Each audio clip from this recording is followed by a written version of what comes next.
নমস্কার বন্ধুরা, আমি অনিন্দিতা আপনাদের সকলকে স্বাগত জানাচ্ছি। আশা করি আপনারা সবাই খুব ভালো আছেন।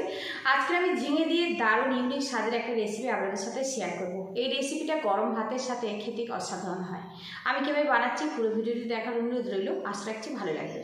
তো বন্ধুরা, বছর বছর ঝিঙের একই রকম রেসিপি ছেড়ে একদম মুখে লেগে থাকার মতো একটা রেসিপি আপনাদের সাথে শেয়ার করব। তার জন্য এখানে আমি কচি টাইপের ঝিঙে নিয়েছি, আর অবশ্যই কচি টাইপের ঝিঙে দিয়ে এই রেসিপিটা বানাবেন। এতে খেতে কিন্তু অনেক বেশি ভালো লাগবে। ঝিঙের গায়ের খোসাটা একদম পরিষ্কার করে ছাড়িয়ে নেব,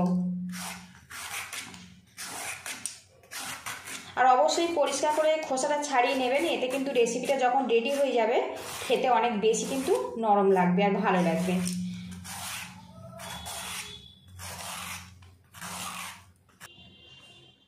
এদিকে দেখুন, দুটো ঝিঙে আমি কিন্তু খোসাটা পরিষ্কার করে ছাড়িয়ে নিয়েছি, সাথে ভালো করে আগে থেকে আমি ধুয়ে নিয়েছি। এবারে এইরকম একটু বড় বড় শেপ দিয়ে কেটে নেব। এবারে এইভাবে কেটে নেব, আর ঝিঙেটা একটু পাতলা পাতলা করবেন। এতে কিন্তু মশলাটা খুব সহজে চলে যাবে, আর যখন রেডি হয়ে যাবে পারফেক্টভাবে কিন্তু তৈরি হবে।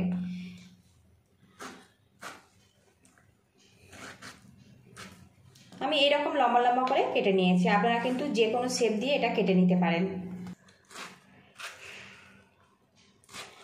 দু পিস ঝিঙে আমি কিন্তু লম্বা করে শেপ দিয়ে কেটে নিয়েছি। আর বন্ধুরা, ঝিঙেটা কিন্তু আপনারা কম বেশি করে নেবেন। ঝিঙের এই রেসিপির জন্য একটা স্পেশাল মশলা বানাবো। তার জন্য এখানে একটা আমি কাঁচের বোল নিয়েছি, আর এই বোলের মধ্যে দিয়ে দেবো 15টা মতো চীনাবাদাম, দিয়ে দেবো একটা শুকনো লঙ্কা, দিয়ে দেবো 3টে কাঁচা লঙ্কা। ঝালটা আপনারা স্বাদ মতো দেবেন।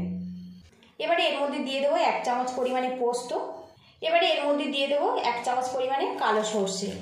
এখানে আমি বাদাম ব্যবহার করেছি, আপনারা কিন্তু বাদামের পরিবর্তে নারকেলও ব্যবহার করতে পারেন। এবারে এর মধ্যে দিয়ে দেবো সাদা সর্ষে। এবারে এর মধ্যে সামান্য পরিমাণে জল দিয়ে আমি 2 মিনিটের জন্য ভিজিয়ে রাখবো। তারপর এটা আমি শিলে পেস্ট করে নেব।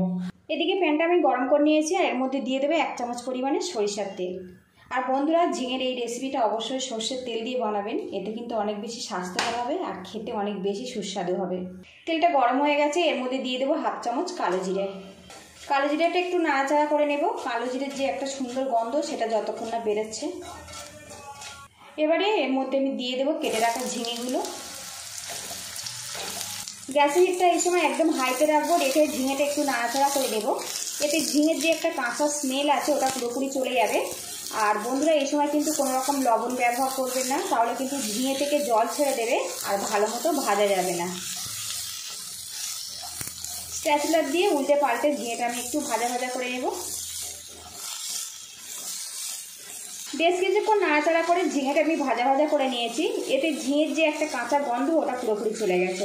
আর এখন কিন্তু ঝিঙেটা কিন্তু একদম বেশ শক্ত শক্ত আছে, দেখুন। এইভাবে কিন্তু ভেজে নিতে হবে, খুব বেশি কিন্তু নরম করে ভাজবেন না। গ্যাসের হিটটা আমি বন্ধ করে দেবো, দিয়ে আমি এটা সাইড করে দেবো। আবারও গ্যাসের মধ্যে একটা কড়া বসিয়েছি, আর এর মধ্যে দিয়ে দেবো 1.5 গ্লাস পরিমাণে জল। গ্যাসের হিটটা আমি হাইতে রাখবো, রেখে জলটা ফুটতে দেবো। এবার এই কড়ার মধ্যে এরকম একটা স্ট্যান্ড বসিয়ে দেবো। এখানে আমি একটা টিফিন বক্স নিয়েছি, আর বন্ধুরা অবশ্যই কিন্তু ঢাকনাওয়ালা টিফিন বক্স নিতে হবে। এর মধ্যে দিয়ে দেবো ভেজে রাখা ঝিঙেগুলো। এবার এই ঝিঙে ভাজার মধ্যে আমি সামান্য পরিমাণে হলুদের গুঁড়ো ব্যবহার করব। দিয়ে দেবো সামান্য পরিমাণে চিনি। এর মধ্যে দিয়ে দেবো সর্ষে, পোস্ত আর বাদাম একদম মিহি করে পেস্ট করে নিয়েছি, সেটা দিয়ে দিলাম। এর মধ্যে দিয়ে দেবো গ্রেট করা টমেটো, দিয়ে দেবো স্বাদ মতো লবণ।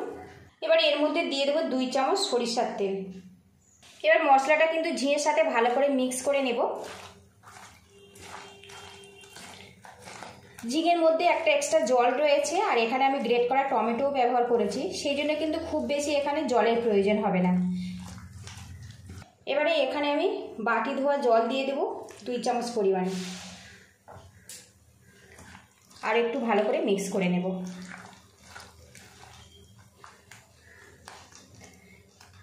এবারে এর মধ্যে একটা গোটা কাঁচা লঙ্কা দিয়ে দেবো, আর ঢাকনাটা এইভাবে আটকে দেবো। এদিকে দেখুন, জলটা কিন্তু বেশ ফুটে গেছে। এবারে এর মধ্যে দিয়ে দেবো টিফিন কৌটো। গ্যাসের হিটটা আমি হাইতে রাখবো, রেখে একটা পাত্র দিয়ে ঢেকে রাখবো। 10 মিনিট এইভাবে ঝিঙেটা ভাপিয়ে নেব। আর বন্ধুরা, আজকের রেসিপি হচ্ছে ঝিঙে ভাপা। রেসিপিটা ভালো লাগলে একটা লাইক দিয়ে দেবেন, আর চ্যানেলে নতুন হয়ে থাকলে চ্যানেলটিকে সাবস্ক্রাইব করার অনুরোধ রইল। এদিকে ঝিঙেটা আমি 10 মিনিট ভাপিয়ে নিয়েছি। গ্যাস হিটটা আমি বন্ধ করে দেব। দিয়ে টিফিন বক্সটা নামিয়ে আমি ঠান্ডা করে নেব, তারপরে আপনাদেরকে আমি দেখাচ্ছি। তো বন্ধুরা, একদম নতুন আর ইউনিক স্বাদে তৈরি হয়ে গেছে ঝিঙে ভাপা। আর এখন এই ঝিঙে ভাপা থেকে কিন্তু খুব সুন্দর একটা গন্ধ বেরিয়েছে, আর এই গন্ধটা পেতে হলে অবশ্যই বাড়িতে এইভাবে ট্রাই করবেন। আজকের এই ঝিঙে ভাপাটা আমি গরম ভাতের সাথে পরিবেশন করব, তবে কিন্তু খেতে অসাধারণ হবে। একঘেয়েমি ঝোল পোস্ত ছেড়ে একবার কিন্তু এইভাবে ভাপা বানিয়ে আপনারা সবাইকে খাওয়াতে পারেন। কেমন হয়েছে আমাকে কমেন্ট বক্সে অবশ্যই জানাবেন। ভালো থাকবেন, সুস্থ থাকবেন, দেখা হবে নেক্সট ভিডিওতে।